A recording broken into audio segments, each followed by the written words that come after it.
শবে বরাত। এই রাত কি আমাদের তাকদির বদলে দিতে পারে? এই রাত আল্লাহর রহমত ও মাগফিরাতের এক বিশেষ সুযোগ। তাই এই রাতে আমাদের উচিত ঈশা ও ফজর নামাজ জামাতে আদায় করা, সামর্থ্য অনুযায়ী নফল নামাজ পড়া, বেশি বেশি কোরআন তেলাওয়াত করা এবং অন্তর থেকে ইস্তিগফার ও তওবা করা।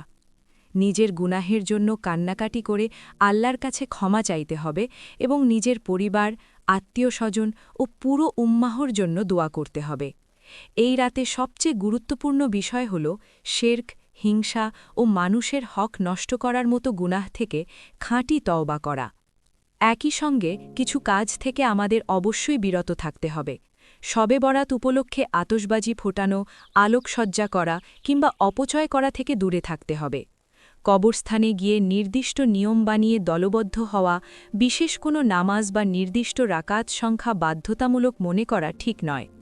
সারা রাত জেগে থেকে ফজরের নামাজ নষ্ট করা, গুনাহের আড্ডা, গান বাজনা ও অশ্লীলতাও এই পবিত্র রাতের মর্যাদার পরিপন্থী। শবে বরাত মানে দেখানো ইবাদাত নয়, বরং নীরবে তওবা করা, নীরবে চোখের পানি ফেলা এবং আল্লাহর দিকে ফিরে আসা। আসুন আমরা এই রাতকে সহি আমলের মাধ্যমে কাজে লাগাই। আল্লাহ যেন আমাদের আমল কবুল করেন। আমিন।